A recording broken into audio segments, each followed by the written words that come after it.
Hello my dear students, welcome again to life science classes YouTube channel. कैसे हैं आप सभी? होप सो सब बहुत अच्छे होंगे, छुट्टियां एंजॉय कर रहे होंगे, सबकी छुट्टियां पड़ गई हैं, ठीक है ना। लेकिन आपको इन छुट्टियों को बेटा यूटिलाइज करना है, ज्यादा से ज्यादा अपना सिलेबस कवर करना है इस टाइम पे, क्योंकि अभी आपके पास में कोई स्कूल का भी बर्डन नहीं है, ठीक है। आप अपना टाइम ज्यादा से ज्यादा एक टाइम रूटीन सेट करके ज्यादा से ज्यादा अपने सिलेबस को कवर कर सकते हो इन छुट्टियों में, ठीक है ना। क्योंकि स्कूल्स के भी बहुत सारे पंगे होते हैं, आज ये करना है, आज वो करना है, ये बनाना है, फलाना ढिमका, बहुत सारी चीजें होती हैं, ठीक है। तो उन सारी चीजों से अभी आप एक महीने के लिए फ्री हो, तो इस टाइम को अच्छे से यूटिलाइज करो, ठीक है। अच्छा ओके, जैसे कि आप जानते हैं हमने शुरू किया NCERT class 11th biology page bye page master series, और जिसका हमारा टारगेट है कि नवंबर दिसंबर तक अब हम इस सीरीज को कंप्लीट कर लेंगे। यहाँ पे हमारा 11th का पूरा सिलेबस कंप्लीट कर लेंगे, ठीक है। अभी तक इस सीरीज में हमने द लिविंग वर्ल्ड को कंप्लीट कर लिया है। बायोलॉजिकल क्लासिफिकेशन हमारा आज कंप्लीट हो जाएगा। ऑलरेडी हमने 4 लेक्चर इसके कवर कर लिए हैं। किंगडम फंजाई तक हमने किंगडम फंजाई तक हमने प्रीवियस वीडियो में कंप्लीट कर लिया था, ठीक है। आज की वीडियो में बेटा हमारे 3 किंगडम कंप्लीट हो गए हैं। अब चौथा और पांचवा किंगडम क्या है? किंगडम प्लांटी और किंगडम एनिमेलिया। इन दोनों किंगडम को हमें सेपरेट अलग अलग चैप्टर में पढ़ना है, यानी कि चैप्टर नंबर जो 3 है वो हमारा किंगडम प्लांटी है और चैप्टर नंबर 4 किंगडम एनिमेलिया है, ठीक है। लेकिन फिर भी थोड़ा थोड़ा सा हमारे इस चैप्टर में भी इसके बारे में दे रखा है, तो हम एक बार वो भी डिस्कस कर लेते हैं। सबसे पहले किंगडम प्लांटी की बात करते हैं। अगर हम किंगडम प्लांटी की बात करते हैं तो बेटा देखो, ये मल्टी सेलुलर होते हैं, यूकैरियोट्स है, इनके पास में सेल वॉल होती है, किसकी बनी हुई है? सेलुलोज की, ठीक है ना। फंगस के अंदर सेल वॉल किसकी बनी हुई थी? काइटिन की। जो मोनेरा थे उनके अंदर सेल वॉल किसकी बनी हुई थी? पेप्टाइडोग्लाइकेन की। पॉलीसैकेराइड्स और अमीनो एसिड्स होते हैं उसमें, ठीक है ना। और प्रोटिस्टा के अंदर भी हमने सेल वॉल देखी थी, ठीक है ना। उनकी सेल वॉल भी सेलुलोजिक सेल वॉल थी मोस्टली, ठीक है। तो बेटा यहाँ पर हमें क्या देखने को मिलती है? सेलुलोजिक सेल वॉल देखने को मिलती है। इनके पास में क्लोरोफिल होता है बहुत ज्यादा, ठीक है ना। क्लोरोफिल की वजह से ये क्या होते हैं? अपना खाना खुद बना सकते हैं। ये ऑटोट्रोफ्स होते हैं, और कभी कभी कुछ हेट्रोट्रोफ्स भी देखने को मिलते हैं, पार्शियली हेट्रोट्रोफ्स होते हैं, ठीक है ना। कुछ पार्शियली हेट्रोट्रोफ्स होते हैं, जैसे कि इंसेक्टिवोरस प्लांट। इंसेक्टिवोरस प्लांट आपने देखे होंगे, जैसे कि ब्लैडर वोल्ट है और वीनस फ्लाई ट्रैप है, ठीक है ना। जो कि कोई इंसेक्ट्स, ये प्लांट्स ऐसी जगह होते हैं बेटा जहां पर जिस जमीन में नाइट्रोजन की कमी होती है, ठीक है ना, वहां अपनी नाइट्रोजन की जो पूर्ति करते हैं वो इन छोटे छोटे जो इंसेक्ट्स होते हैं उनको डाइजेस्ट करके कर लेते हैं, ठीक है ना। उनको फीड करके वो अपने नाइट्रोजन की कमी को पूरा कर लेते हैं एक तरीके से, ठीक है ना। और कुछ पैरासाइट्स भी होते हैं, जैसे कि कसकटा आपने देखा होगा, जिसको हम अमरबेल बोलते हैं, ठीक है ना। जिसको अमरबेल आपने सुना होगा, कसकटा, ठीक है ना। ये पेड़ों पे पूरे लिपटी रहती है, ठीक है ना। इसकी ये अपना खाना खुद नहीं बनाती, पैरासाइट है क्योंकि, ठीक है ना। इसके पास कोई क्लोरोफिल नहीं होता, ठीक है। जिस प्लांट के ऊपर ये लिपटी रहती है उसी से जो उसका होस्ट है उसी से वो पूरा खाना लेती है, ठीक है। तो ये कुछ चीजें हैं जो हमें इसमें प्लांट किंगडम में याद रखनी है। इसके अलावा प्लांट किंगडम के अंदर बेटा हमें पढ़ने हैं 5 डिवीजन। कौन कौन से? हम यहाँ पर एल्गी पढ़ेंगे, ठीक है ना।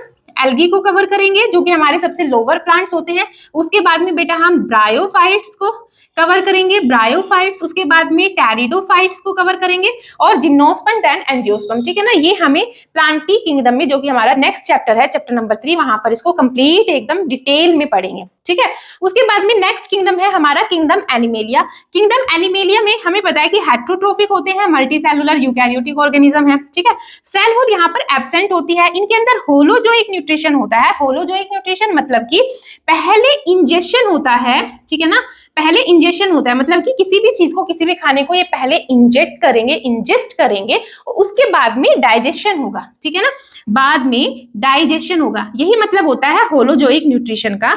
जैसे कि पहले कोई चीज, अब हम भी खाना खाते हैं ना, तो पहले हमने खाना खाया, अपने मुंह में रखा और उसको एक तरीके से निगला, तो हम क्या कर रहे हैं? उसको इंजेस्ट कर रहे हैं, ठीक है। और इंजेस्ट करके जो हमारा डाइजेस्टिव सिस्टम है पूरा, वो उसको वहां पे क्या हो रहा है? उसका डाइजेशन हो रहा है, ठीक है। लेकिन जैसे सैप्रोफिटिक न्यूट्रिशन होता है, सैप्रोफिटिक न्यूट्रिशन में क्या होता है? जो फंगस है और बैक्टीरिया है, उनके अंदर हमने अभी पहले ही पढ़ के आए हैं प्रीवियस लेक्चर्स में, तो उनके अंदर जो न्यूट्रिशन होता है वो सैप्रोफाइट्स होते हैं ज्यादातर। तो सैप्रोफाइट्स का मतलब होता है कि वो पहले डाइजेस्ट करते हैं चीजों को और फिर इंजेस्ट करते हैं। मतलब कि जो भी उनके डाइजेस्टिव एंजाइम्स हैं वो पहले बाहर निकालते हैं, उन डाइजेस्टिव एंजाइम्स को रिलीज करते हैं उस ऑर्गेनिक मैटर पे जिसपे वो फीड कर रहे हैं, और फिर वहां पे जो ऑर्गेनिक मैटर है वो ब्रेक हो जाता है सिंपल मॉलिक्यूल्स में। उसके बाद में वो उसको इंजेस्ट कर लेते हैं, यानी कि सैप्रोफाइट्स में पहले इंजेशन, सॉरी सैप्रोफाइट्स में पहले डाइजेशन देन इंजेशन, और होलोजोइक न्यूट्रिशन जो कि हमें एनिमल किंगडम में देखने को मिलता है, पहले यहाँ पर इंजेशन होता है और उसके बाद में डाइजेशन होता है। अगर हम स्टोर रिजर्व फूड की बात करें तो हमारे पास ग्लाइकोजन और फैट होता है, ठीक है ना, ग्लाइकोजन एंड फैट, ठीक है। प्लांट के पास में बेटा स्टार्च होता है, ठीक है ना, प्लांट के पास में क्या होता है, स्टार्च होता है, हमारे पास में ग्लाइकोजन होता है और फैट होता है। फैट जो कि हमारे एडिपोज सेल्स होती हैं जो उनके अंदर रहता है, एडिपोज सेल्स में, ठीक है ना, उनके अंदर फैट डिपॉजिट रहता है। उसके बाद में हमें एनिमल्स के अंदर एक डेफिनेट ग्रोथ पैटर्न देखने को मिलता है। डेफिनेट ग्रोथ पैटर्न से क्या मतलब है, आप जितने भी, अगर हम ह्यूमन बीइंग की बात करते हैं या किसी भी ऑर्गेनिज्म की अगर आप बात कर रहे हो,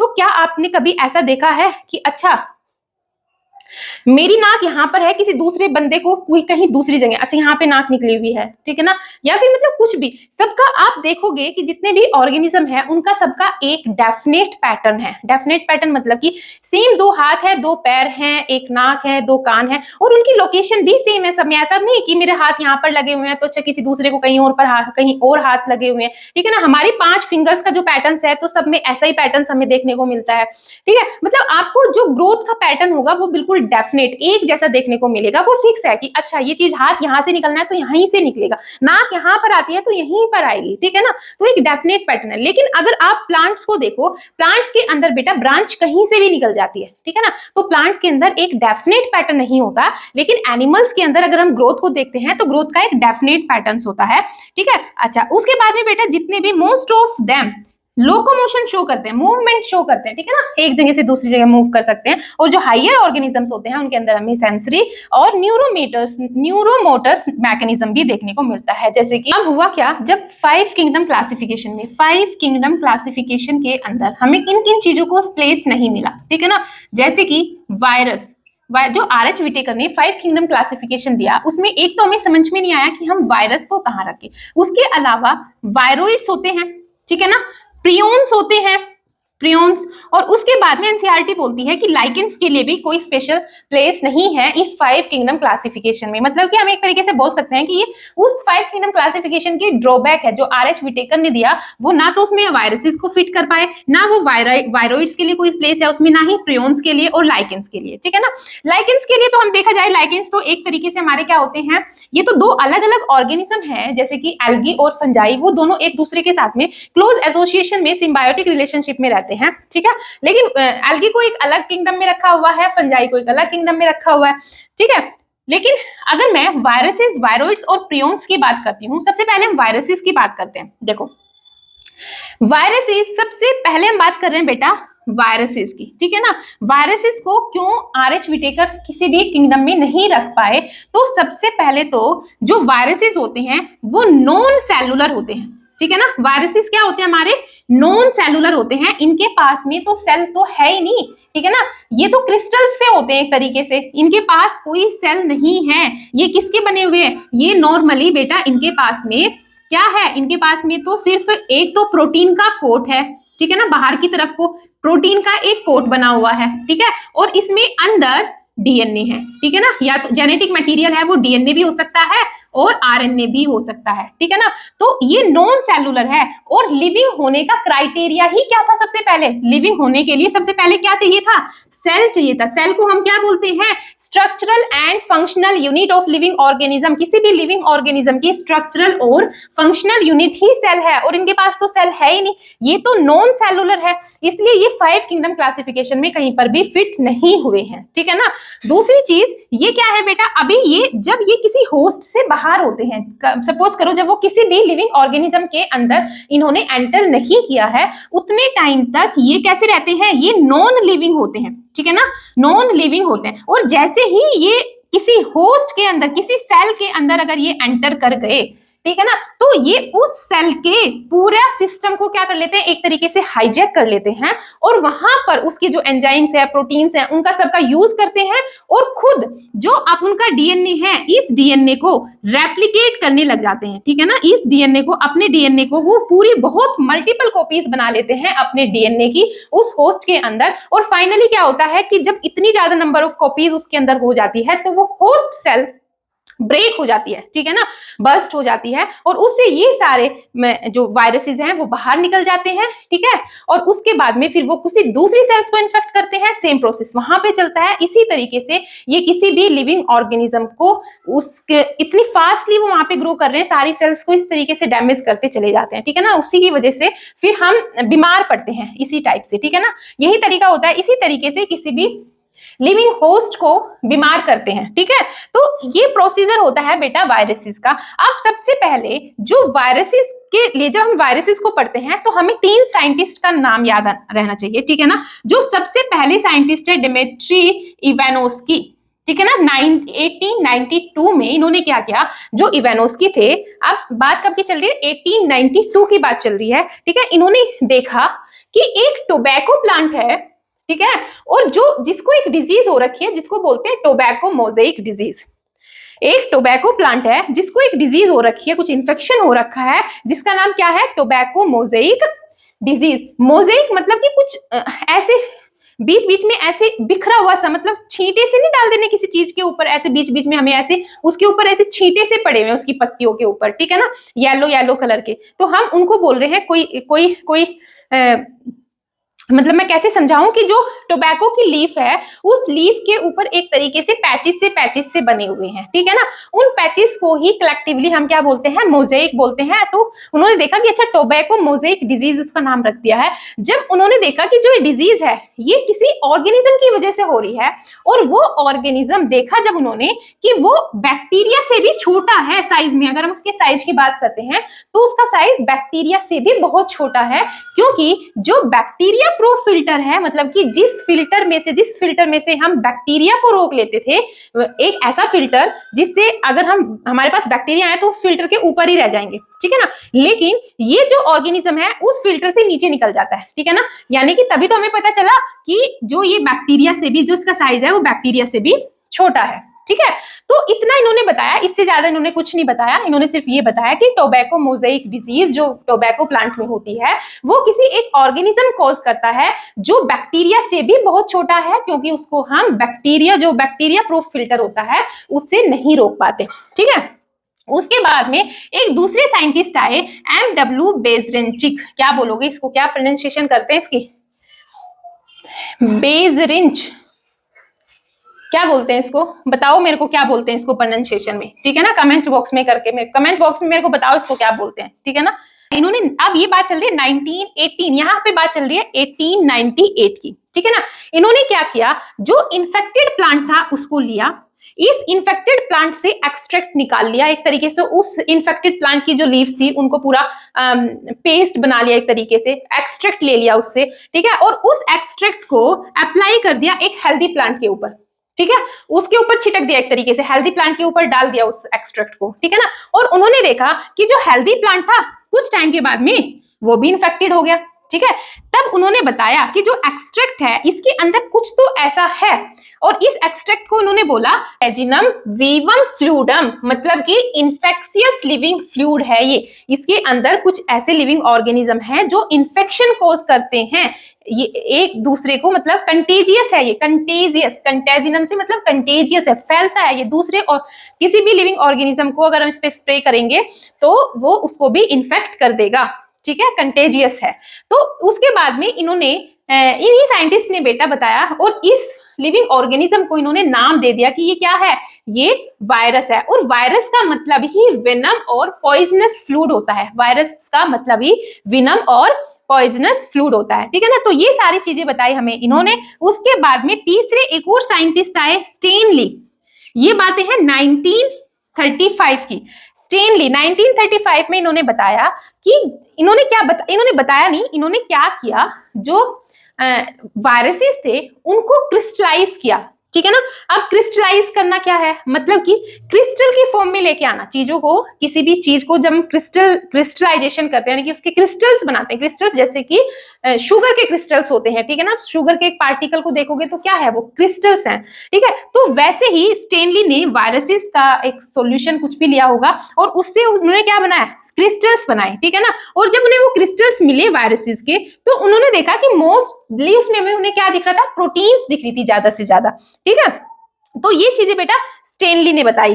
ठीक है, यहां तक बात समझ में आई।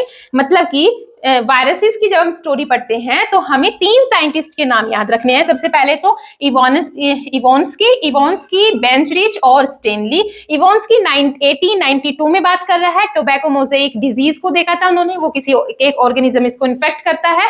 ठीक है, और उन्होंने बताया कि जो भी ऑर्गेनिज्म है ये बैक्टीरिया से छोटा है, क्योंकि ये जो बैक्टीरिया प्रूफ फिल्टर है उससे भी हम इसको नहीं रोक पाते। उसके बाद में बेजरिंच ने 1898 में बोला कि ये उसको नाम दिया कि ये वायरस है। वायरस का मतलब ही विनम और पॉइजनस फ्लूइड होता है। उन्होंने क्या किया, जो इन्फेक्टेड प्लांट है उसी से कुछ एक्सट्रैक्ट लिया और वो एक हेल्दी प्लांट के ऊपर डाल दिया। हेल्दी प्लांट के ऊपर जब डाला तो उन्होंने देखा कि वो जो हेल्दी प्लांट है वो भी इन्फेक्टेड हो गया। तो उन्हें पता चला कि जो ये एक्सट्रैक्ट है ये कैसा है, कंटेजियस है। कंटेजियस मतलब कि कंटेजिनम विनम फ्लूइडम इसके लिए इन्होंने यूज किया।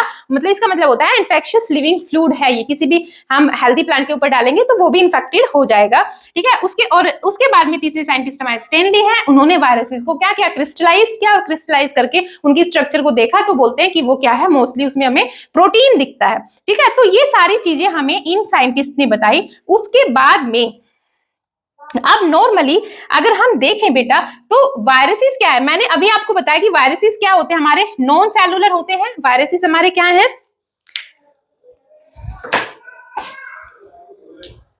वायरसेस हमारे नॉन सेलुलर होते हैं। ठीक है ना, ये इनर्ट क्रिस्टलाइन होते हैं। इनकी जो स्ट्रक्चर है वो इनर्ट क्रिस्टलाइन होती है, क्योंकि जब तक वो होस्ट सेल से बाहर है तब तक वो इनर्ट है। एज अ नॉन लिविंग हमें दिखते हैं, क्रिस्टलाइन स्ट्रक्चर है। लेकिन जैसे ही वो होस्ट के अंदर चले जाते हैं, किसी भी होस्ट सेल के अंदर चले जाते हैं, तो उसके पूरा जो एंजाइम्स है, पूरा मैकेनिज्म है, उसको पूरे को हाईजैक कर लेते हैं, अपने कंट्रोल में कर लेते हैं और अपने सेल्स को, अपने डीएनए को रेप्लिकेट करना शुरू कर देते हैं। ठीक है ना, ऑब्लिगेट पैरासाइट होते हैं। ऑब्लिगेट पैरासाइट मतलब कि पैरासाइट ही है, जब किसी होस्ट सेल में जाएंगे तभी वो कुछ काम करेंगे, वरना वो ऐसे ही पड़े हुए नॉन लिविंग की तरह। ठीक है ना, इसीलिए ऑब्लिगेट पैरासाइट है ये। ठीक है, 2 टर्म होती है बेटा, एक ऑब्लिगेट और दूसरा फैकल्टेटिव। फैकल्टेटिव मतलब कि जब ऑप्शन होता है, इस ऐसी सिचुएशन में तो रहते हैं लेकिन हम अगर ये नहीं रहा तो भी हम सरवाइव कर लेंगे, बट ये ऑब्लिगेट पैरासाइट है। पैरासाइट वाली कंडीशन में ही ये खुद को रेप्लिकेट कर सकते हैं। ठीक है, उसके बाद में इनके पास में एक प्रोटीन का कोट होता है। बाहर की तरफ जो कवरिंग होती है, प्रोटीन की लेयर होती है और अंदर इनमें जेनेटिक मटेरियल होता है। जो प्रोटीन कोट है वो स्मॉल सब यूनिट से मिलकर बना होता है, जिनको हम कैप्सोमियर बोलते हैं। और ये जो कैप्सोमियर भी है बेटा, ठीक है ना, जो मैं बोल रही हूँ कि ये कैप्सोमियर कैप्सिड है। ठीक है, किसका बना हुआ है ये कैप्सिड, किसका बना हुआ है, सबसे पहले तो प्रोटीन का कोट है। ठीक है ना, जेनेटिक मटेरियल के बाहर प्रोटीन का एक कोट होता है जिसको कैप्सिड बोलते हैं। और ये कैप्सिड भी छोटी छोटी सब यूनिट से मिलकर बना होता है। उन सब यूनिट को क्या बोलते हैं, कैप्सोमियर। उन सब यूनिट को बोलते हैं बेटा कैप्सोमियर। और जो ये कैप्सोमियर है ये 2 तरीके से अरेंज हो सकते हैं। कौन कौन से तरीके से, पहला तरीका है कि ये पॉलीहेड्रली अरेंज हो। ठीक है ना, पॉलीहेड्रल ज्योमेट्री में हमें देखने को मिले, या फिर दूसरा तरीका है ये हेलिकली अरेंज हो सकते हैं, हेलिकल की फॉर्म में। ठीक है ना, हेलिकली ये अरेंज हो सकते हैं या फिर ये पॉलीहेड्रली अरेंज हो सकते हैं। ठीक है, 2 तरीके से इनकी अरेंजमेंट होती है कैप्सोमियर की, जिनसे कि कैप्सिड बना होता है। कैप्सोमियर एक छोटी सब यूनिट है। ठीक है, उसके बाद में जो इनके अंदर जेनेटिक मटेरियल होता है वो डीएनए भी हो सकता है और आरएनए भी हो सकता है। दोनों टाइप के वायरसेस हमें देखने को मिलते हैं। कुछ वायरसेस ऐसे होते हैं जिनके पास में जेनेटिक मटेरियल डीएनए है, कुछ ऐसे हैं जिनके पास में आरएनए है। ठीक है, अब जो ये वायरसेस हैं ये प्लांट को भी इन्फेक्ट करते हैं, एनिमल्स को भी इन्फेक्ट करते हैं, बैक्टीरिया को भी इन्फेक्ट करते हैं।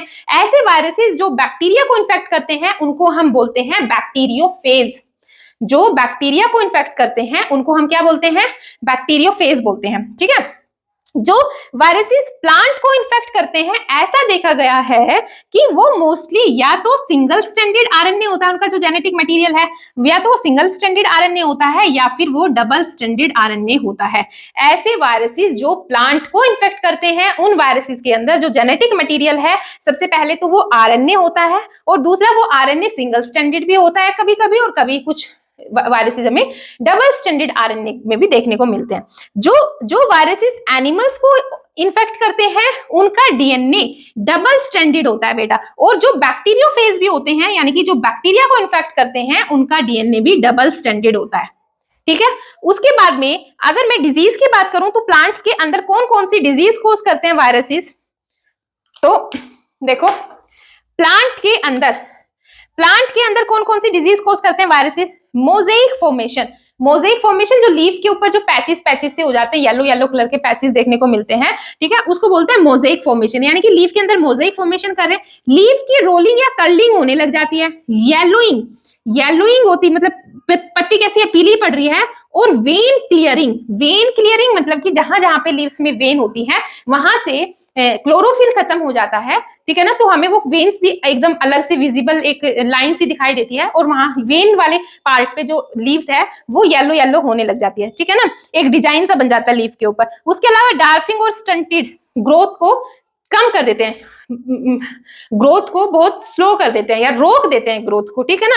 तो ये सारे डिजीजेस करते हैं प्लांट के अंदर। अगर हम ह्यूमंस के अंदर बात करें, ह्यूमंस के अंदर वायरसेस कौन कौन सी डिजीज करते हैं, तो बेटा मम्स जो ये हमारी जो ग्लैंड्स होती हैं वो स्वेल हो जाती है, स्लाइवरी ग्लैंड जब स्वेल हो जाती है उसको मम्स बोलते हैं, ठीक है। स्मॉल पॉक्स, हर्पीज, इन्फ्लुएंजा और एड्स, ये किससे कॉज हो रहे हैं, वायरसेस से कॉज हो रहे हैं ह्यूमंस के अंदर, ठीक है ना। तो ये था वायरसेस के बारे में। इसके अलावा अब बेटा अब हम बात करेंगे वायरॉइड्स की। देखो वायरॉइड्स अब हमारे बचते हैं, वायरसेस हमने कंप्लीट कर लिया, अब हमें पढ़ने हैं वायरॉइड्स और प्रियॉन्स, ठीक है ना। इन दोनों को एक तरीके से समझना, वायरॉइड्स मतलब कि आप ना वायरस से कहीं ना कहीं रिलेट कर रहे हो, ठीक है ना। इनके पास में सिर्फ आरएनए होता है, मतलब आप वायरस को इस तरीके से ले लो कि वायरस के पास में जो प्रोटीन और आरएनए दो चीजें है ना, हमने प्रोटीन के कोट को हटा दिया है और सिर्फ केवल क्या बचा है, आरएनए बचा है, कुछ इस तरीके से आप समझ सकते हो। इसीलिए हम इनको वायरॉइड्स बोल रहे हैं, ठीक है ना। आरएनए है, इनके पास में सिर्फ क्या है, केवल आरएनए है, इसलिए हम इनको क्या बोल रहे हैं, वायरॉइड्स बोल रहे हैं, ठीक है। सबसे पहले डाइनर ने 1971 में एक इन्फेक्शियस एजेंट को डिस्कवर किया, मतलब कि उन्होंने देखा कि कुछ एक ऑर्गेनिज्म है जो कि कुछ एक इन्फेक्शियस एजेंट है जो कि वायरस से भी छोटा है और काफी सारे डिजीज कॉज करता है प्लांट्स के अंदर। ये स्पेशली बेटा प्लांट्स के अंदर ही डिजीज कॉज करते हैं। तो उन्होंने जो डिजीज देखी थी वो थी potato spindle tuber disease. Plants के अंदर ये potato spindle tuber disease cause कर रहे थे वायरॉइड्स, ठीक है। तो 1971 में ये चीजें हमें किसने बताई, डाइनर ने बताई 1971 में। डाइनर ने 1971 में हमें वायरॉइड्स के बारे में सबसे पहले बताया। उन्होंने बोला कि जो वायरॉइड्स होते हैं वो हमारे इन्फेक्शियस एजेंट्स होते हैं, मतलब कि ये भी डिजीज कोज करते हैं, मोस्टली प्लांट के अंदर ये डिजीज कोज करते हैं, ठीक है ना। जैसे कि उन्होंने एक डिजीज देखी थी प्लांट के अंदर, पोटैटो स्पिंडल ट्यूबर डिजीज, इसको कोज कर रहे थे वायरॉइड्स, ठीक है ना। उन्होंने बताया कि वायरस से भी छोटे होते हैं, स्मॉलर होते हैं, वायरस से भी छोटे होते हैं, ठीक है ना। उसके कैसे हैं ये बेटा, फ्री सिंगल स्ट्रैंडेड आरएनए होते हैं, free single stranded circular RNA, ठीक है ना, circular free single stranded circular RNA होते हैं। इनके बाहर कोई प्रोटीन का कोट नहीं है, जो काफी लो मॉलिक्यूलर वेट होता है, केवल 250 से 400 न्यूक्लियोटाइड्स की ही सीक्वेंस होती है। ये पूरी सर्कुलर जो आरएनए है इसमें 250 से 400 तक न्यूक्लियोटाइड हमें मिल सकते हैं, ठीक है ना। किस तरीके से ये वर्क करते हैं, इनका मोड ऑफ एक्शन क्या होता है, मतलब किसी भी होस्ट सेल के अंदर प्लांट में इन्फेक्ट करते हैं, किसी भी प्लांट की होस्ट सेल के अंदर एंटर करेंगे, उसी के एंजाइम्स को यूज करेंगे और अपने डीएनए को रेप्लिकेट कर लेंगे। इस तरीके से ये उस पर्टिकुलर होस्ट के अंदर डिजीज कोज करते हैं, मतलब मोर और लेस कहीं ना कहीं ये वायरसेस की तरह ही काम कर रहे हैं, इसलिए हम इनको क्या बोल रहे हैं, वायरॉइड्स बोल रहे हैं, ठीक है। उसके बाद में अब बात करते हैं प्रियॉन्स की, ठीक है। प्रियॉन्स नाम से ही समझ लो प्रोटीन है इनके पास में, ठीक है ना। प्रियॉन्स मतलब कि प्रोटीन, यहाँ पर आरएनए नहीं है। अब सिचुएशन अपोजिट हो गई, वायरॉइड्स के अपोजिट हो गई, मतलब यहाँ पर क्या था, आरएनए था, बाहर की कवरिंग जो प्रोटीन की थी वो हटी हुई है, सिर्फ आरएनए था। यहाँ पर क्या हुआ, प्रोटीन आ गई, ठीक है ना। अब यहाँ पे कोई डीएनए नहीं है, सिर्फ प्रोटीन है, प्रोटीन्स के पार्टिकल्स है, और प्रोटीन्स भी कैसी है, ये एबनॉर्मली फोल्डेड प्रोटीन है, एबनॉर्मली फोल्डेड प्रोटीन है बेटा ये, ठीक है ना।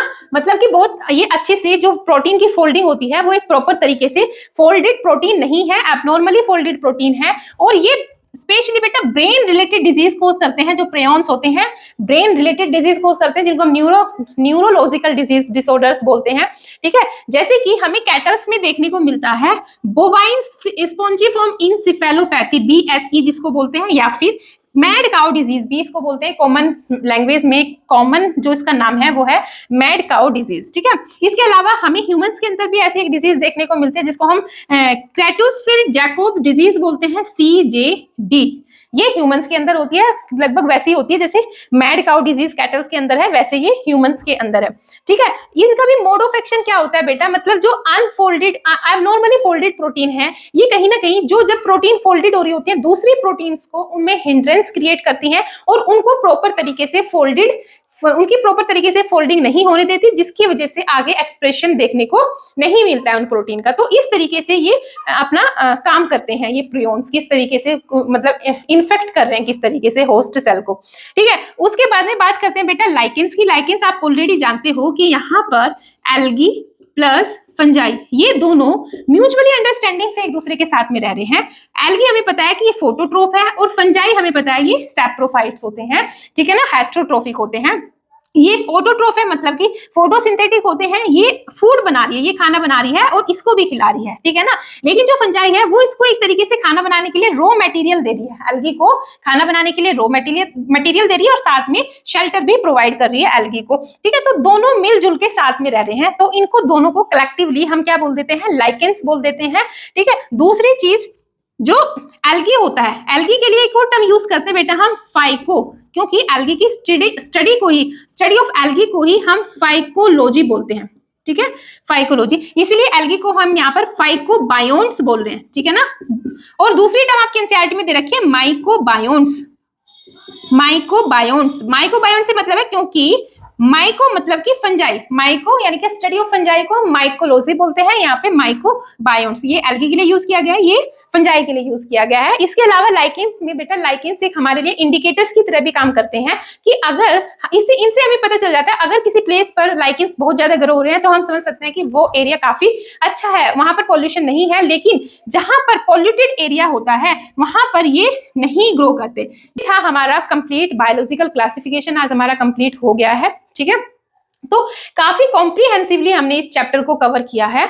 और इसके बाद में बेटा अगर मैं नेक्स्ट चैप्टर प्लांट किंगडम कराने वाली हूँ, लेकिन अगर आपको कोई दूसरा चैप्टर पढ़ना है, अगर ज्यादा बच्चे ऐसा बोलते हैं कि ये वाला चैप्टर कवर करना है, तो आप मेरे को कमेंट बॉक्स में मैसेज कर सकते हो कि आपने कौन सा चैप्टर पढ़ना है। ठीक है, तो हम वही चैप्टर कवर कर लेंगे। लेकिन मैं जो करवा रही हूँ, मैं तो नेक्स्ट चैप्टर मतलब मेरे जो माइंड में चल रहा है वो तो हम कवर करेंगे प्लांट किंगडम को। ठीक है, इसके अलावा बेटा अगर आपको ये वीडियोस इंफॉर्मेटिव लग रही है, आपको इनसे कुछ फायदा हो रहा है, तो प्लीज इन वीडियोस को अपने दोस्तों तक शेयर करो, इनको लाइक करो और इस चैनल को सब्सक्राइब करो। Okay, thank you so much, मिलती हूँ नेक्स्ट वीडियो में। Till then take care and bye bye.